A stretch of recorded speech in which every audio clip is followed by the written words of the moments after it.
I serve on the team as an IT officer, senior IT officer. I focus usually on development, building the applications with the organization and things like that, and the websites.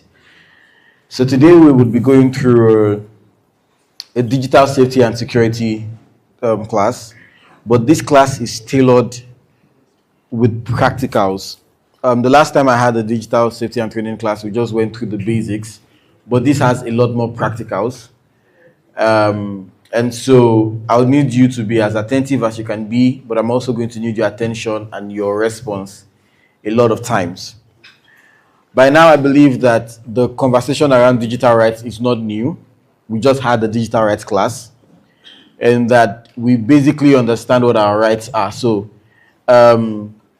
quick call and response. Anyone, what are digital rights? If someone asks you now, I remember then when Sani began, he asked, what are digital rights? And people began to give parts, as it were, of what the digital rights are. So if someone asks you now, what are digital rights? What would your response be? Human rights. Human rights in the digital world. Thank you. So that's a solid summary of what digital rights are. They're human rights in the digital space, human rights in the digital platform, human rights that involve digital assets, emails, phones, gadgets. As long as digital assets are involved and human rights are involved, that's a digital right. So we know what they are, but this section really is about practicals and habits. We have this session split into two. There's a 90-minute session, and then there is a 40-minute session. But in this 90-minute session, we intend to cover the 5 pillars of safety: digital hygiene, strong passwords, multi-factor authentication or two-factor authentication, firewalls, and VPNs. And I think I heard Sani talk about VPNs. In this class, we are going to practice how to generate passwords. I hope I'm going to be able to do that. It was fun the last time we did it. And so we're going to try and do that again today. The aim is that at the end of this session, all of you here, so I'm not training you as people who I am trying to teach what digital security is. I'm training you as people who need to have their own bulletproof to then arm others with, so that they can then take the same training, right? So I mean, it's training the trainers, right? Training of trainers. So forgive me if I'm a little bit too technical. I'll try and be as less technical as I can be. I'm always told I'm too technical. But yeah, so these are the 5 pillars. So if there's anything you are noting down, these are 5 things that you are going to have to learn at the end of this class: digital hygiene, strong passwords, multi-factor authentication, firewalls, and VPNs. 5 of them.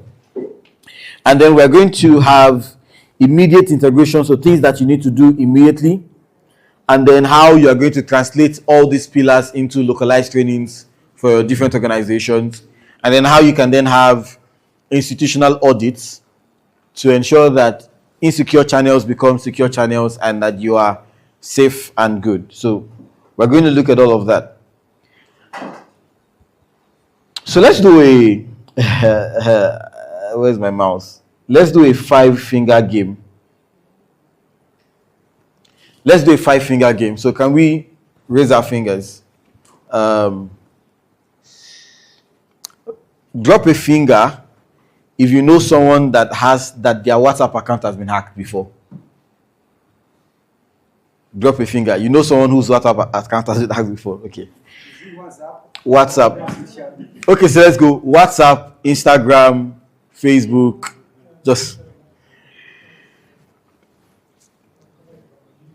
Well, I was going to go into that. So WhatsApp is there. So drop a finger if you know for WhatsApp. Drop another finger if you know for social media. So that's 2 fingers, right? Drop a finger if you know someone that has received a call or SMS to share their BVN or their NIN.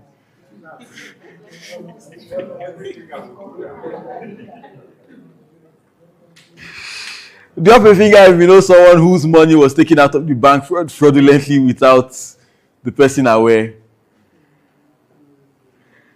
I hope this finger is not you, Sha.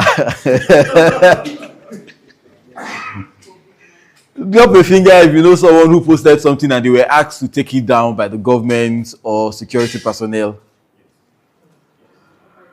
All your fingers are down. Raise your hand. It's interesting. That tells us that, so you can drop your hand. That tells us that digital safety and digital security are not tech things.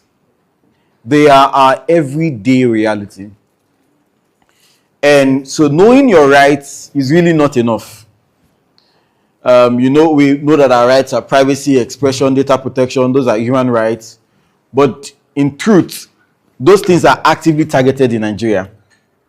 Actively targeted. So then we must be honest enough to say that we know our rights is not enough. In fact, the question then is not, will my organization be targeted? The question is, am I ready if I become a target? The question is not, will you be targeted? Somebody somewhere is just going to try their luck at you. I just going to try. If you think about the people whose accounts have been hacked, some of them, there's nothing they have to offer. But somebody was just trying his luck, and they just found out that there's way here, 1 + 1 is 2 in this place. So voila. Like we have a joke we crack, myself and my friends say, you change your password to 1 2 3 4. So they hacked you. As interesting, if we check now, some of you, if I put your date of birth, I will have access to your phone. That's your PIN, or your year of birth, or the year you gave birth to your first child. We can start doing the maths. We can narrow it down. Or the year you met your fiancé or your spouse or your wife, or the year you got married. You started. By the time we are done listing all those things, your password falls somewhere in that list.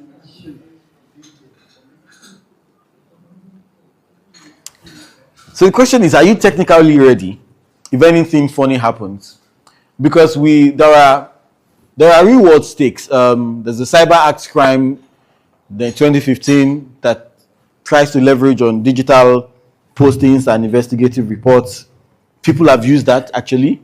The government has used that. There's interception potential, your BVN and NIN, SIM swaps. We're going to talk a little about SIM swaps today. And of course, you could be an active target, right? Advocacy groups, journalists, active citizens that bear the brunt of compromised login. So it's important that you know your rights, but digital safety is how we protect those rights. And the first pillar is digital hygiene. Digital hygiene forms the foundation of the whole conversation. Digital hygiene. You can have the best password in the world. Can I lend you for 5 minutes? What's the pictures? $2 per picture.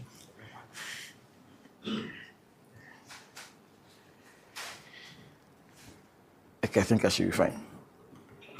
So, because I was using it for internet, that's why. So you can have the best password in the world. We're going to look at passwords. Some of us, our passwords are nothing to write home about. Say, but how? Let me ask a quick question before I get to passwords. You have one password for many accounts. Raise your hand. Don't be shy. Okay, so let's go like this. Okay, so let's start easy. You have at least 5 passwords. Raise your hand. 5. I didn't say 5 accounts, so 5 different passwords. Raise your hand. Okay, so let's try. Let's try and reduce those numbers. Okay, let's start from one. One password. You have one password for many accounts. All of us now, you have one password. Everybody's hands, I expect. Everybody. So everybody raise your hand. We're going to narrow down that number. So let everybody raise their hands. One password. For different accounts. For different accounts, one password. Of course. We treat our password like signature. So you have one password for different accounts. Raise your hand. Let's always, all of us raise our hands. You have two passwords. Two passwords. So if you don't have two passwords, your hands should drop. Or if you have more than two, keep your hands up. You have three passwords. People just stop at two. That I don't feel they remember all these things. Three passwords. Four different passwords across all your different accounts. 5. 6. And you don't finish. 6. 7. Okay, so let's go. What do you need to have? What do you have secure? Facebook, Gmail, YouTube, Instagram, Twitter, LinkedIn, bank apps.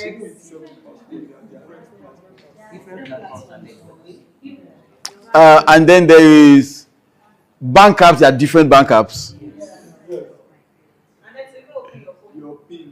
Your pin on your phone. Say, Melody mo fẹ́ more, boy. How many do you want to have? Well, when we say digital hygiene, we're going to get to passwords in a moment. But when we say digital hygiene, we're really saying how you manage your digital space and how you keep it clean and safe. So, some routine things that I think you should take note of. Again, I will share the slides so that you can have them. But some routine things as we proceed, because this is important, and I'll tell you why. We're civil society organizations, and many times we use our personal devices for organization work. Yes. Yeah, many times. Well, those things should not be, but it is what it is. It's fine. But this is where it gets interesting. Many times, in fact, no, let me do that. Your organization has a WhatsApp group. Raise your hand.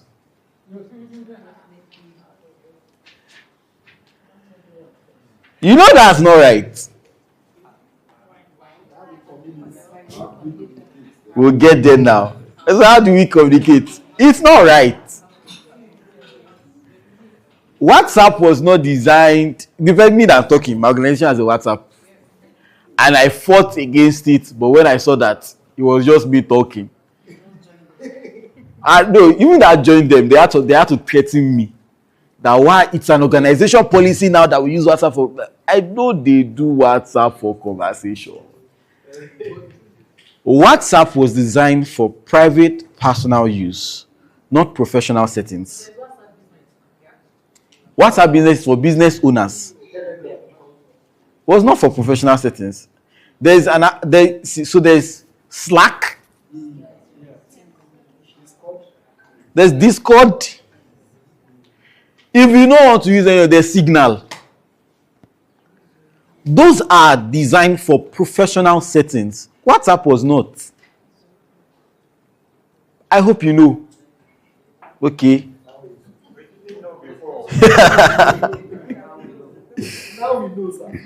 So let's go through a few things, right? So I wrote here.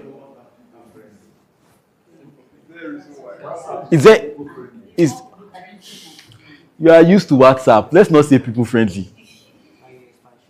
I will explain more as we proceed. Actually, I prefer to use WhatsApp. I know why. You are just used to WhatsApp. You are not violating. It's not that your rights will not be violated, though. It's not that you are violating any rights. It's not that your rights will not be violated. But I'll explain in a moment why I'm talking about all of these things. Passwords, many passwords. Do I have anything against WhatsApp? No, I have WhatsApp. I use WhatsApp. Like I said, my organization is on WhatsApp. I don't know why. But they said that's where everybody is. We were not on WhatsApp. We had to go to WhatsApp because that's where some people, we have Slack, but it's still WhatsApp. They used to chat you. So then the organization then had to go to WhatsApp. Like, why? I don't know. WhatsApp is, I'll get there. Don't worry. I don't have anything against WhatsApp. This guy does not like WhatsApp. Maybe I don't like it anymore. It's too cumbersome. I kind of liked when WhatsApp was just to talk with somebody and walk away. Not. Do you know WhatsApp? WhatsApp is like one of the apps that saps your data the most. on your phone.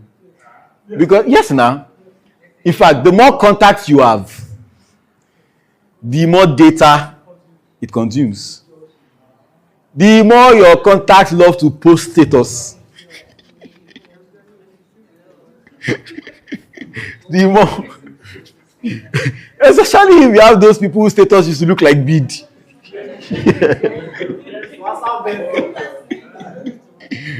Now, some people have made themselves. Now, WhatsApp vendors, I say, so WhatsApp business. You don't have to post it. You don't have to post the whole thing. You post one or two. The people see it. They open your account, and then you have a catalog. WhatsApp allows you to put a catalog as a WhatsApp business person. But no, now to post everything. No Allah. Because you should check catalogs. That's the idea. If you're checking catalog, that means you've already shown interest. For you to show interest. So you must see. So you must post the whole world. Safe journey. Anyways, let's look at a few things that are important, right?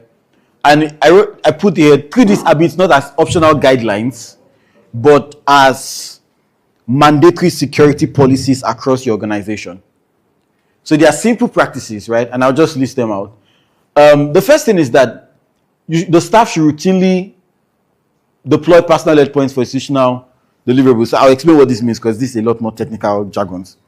But what we mean is that your laptops that you use as the organization work should be checked from time to time.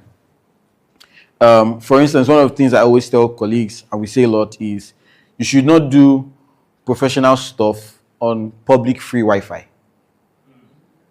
You shouldn't.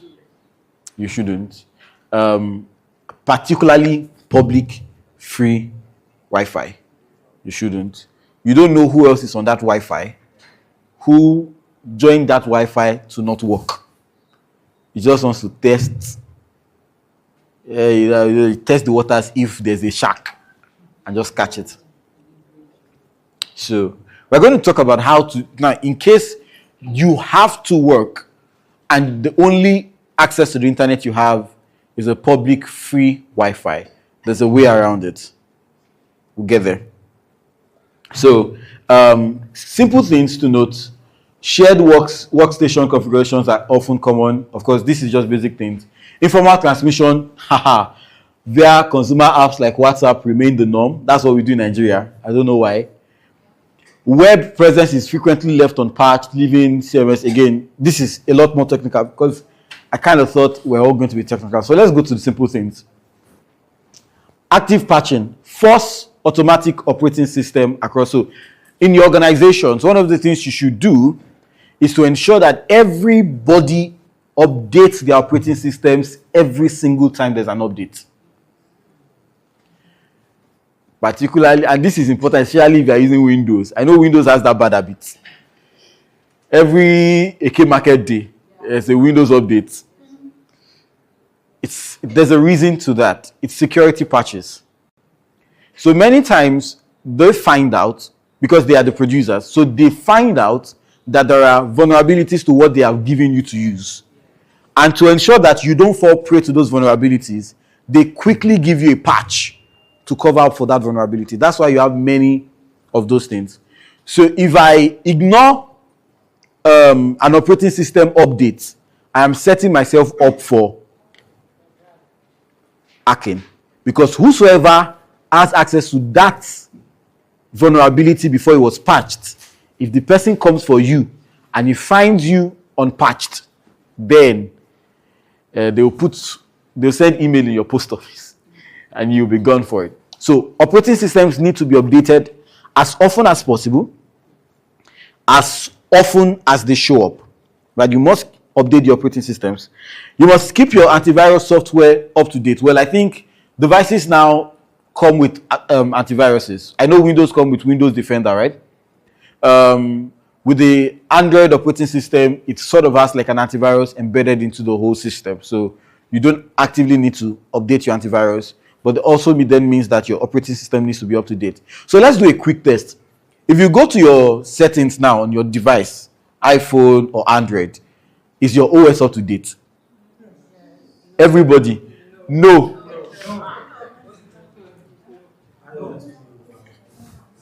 Why is it not up to date? It's too much work.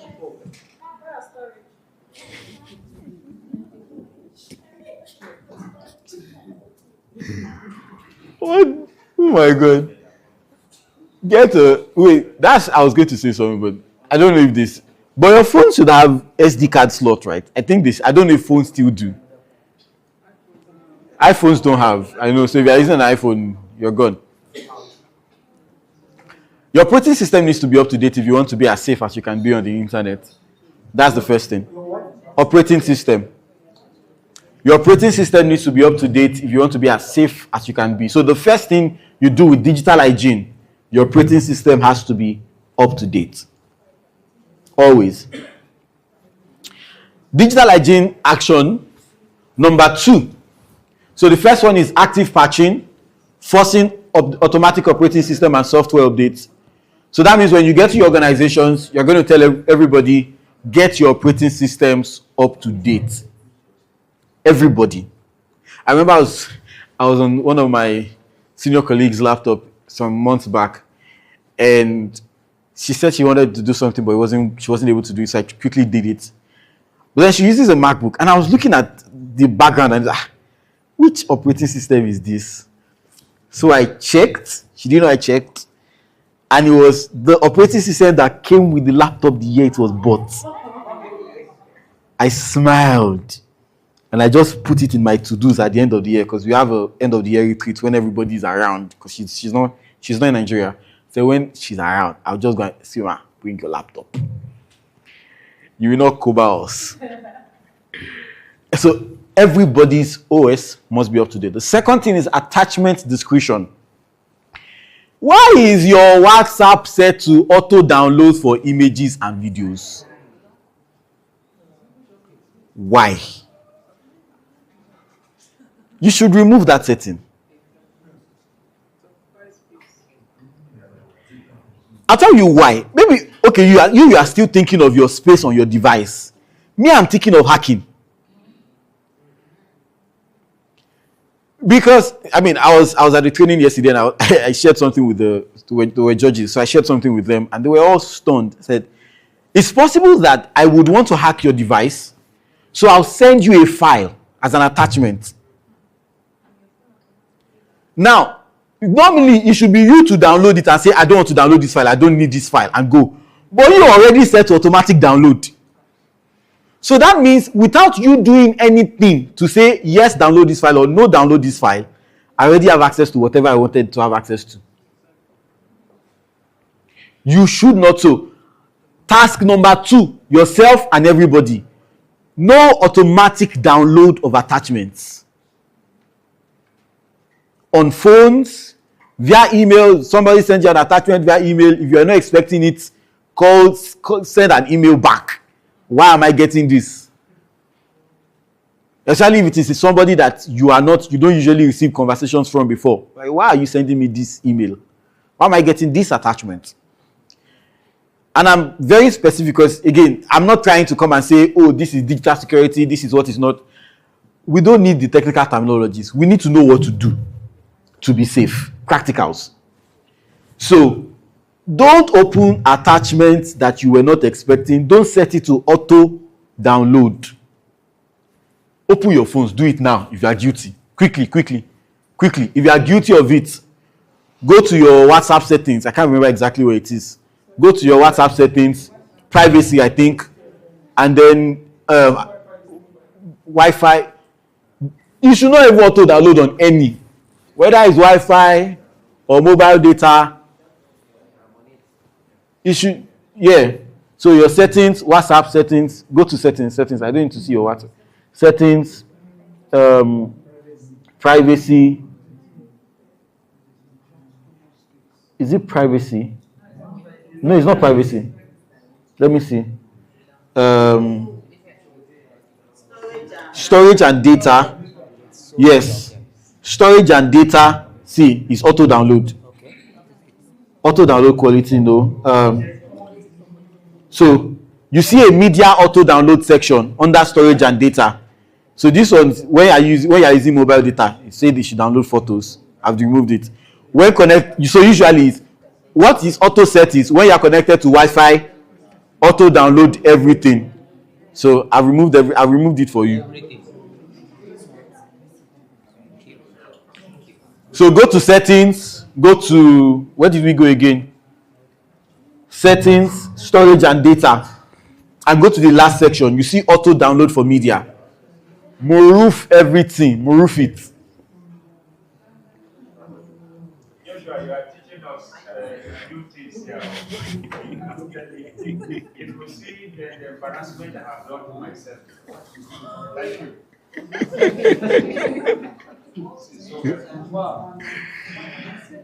In fact, let me add one more.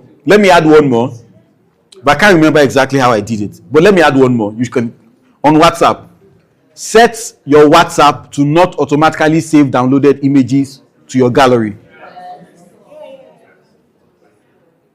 You can do that.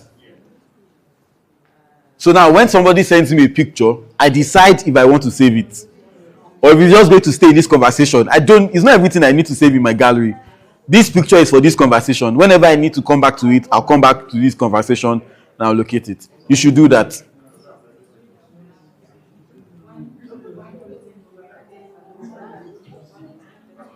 When connected to Wi-Fi, you don't want. You should not download it. I will decide if I want to download anything.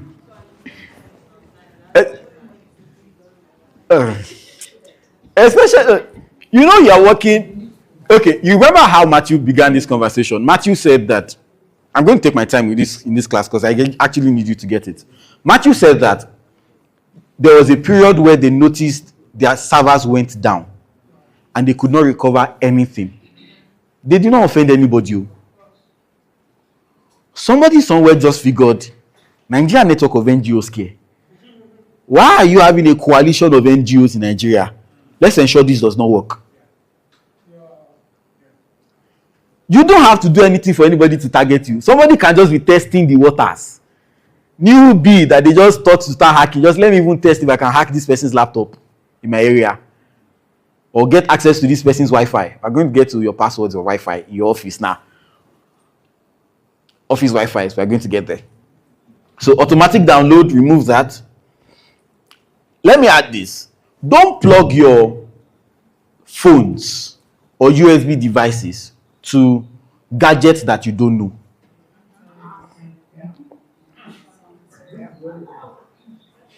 Let me make it worse for you. Because I'm not trying to scare you. I'm trying to show you the gravity of security, right? Let me make it worse for you. Don't use cable that you don't know who owns it.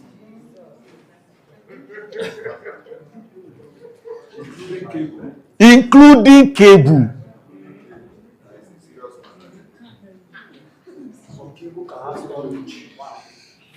Let me explain something to you. There was an interview I saw of a hacker. So we have two classes of hackers. I could have gone to study hacking if I wanted to. I just really didn't enjoy it. There's the white hat hackers and the black hat hackers. All of them are hackers. But the white hat hackers check for vulnerability in things so that they can fix it. So all the Apple, Google, all those guys have white hat hackers working with them that bombard their systems to see if there's a fault so that they can fix it and people outside don't find it. Black hat hackers on the other side, they are just trying to find their way to make money. So they harass and attack anything. So the person in this video that I saw was explaining how common USB drive, what am I saying? You know your USB-C to USB-C cable. That they are able to engineer it in such a way that when you connect it to charger to charge and you connect it to your phone, once it enters your phone, there is a code in that cable that immediately gives them access to your phone. Now, of course, we're in Nigeria, nobody is that sophisticated. I think so. I want to think so. But you don't know who is targeting you. You don't know who is going to just say, I want to get access to this organization and what they are doing, but this person is not going to tell me. So you just, what's his phone? Type-C to low. Just go for Type-C cable there and put power bank on the table and walk away. Now, your phone is low,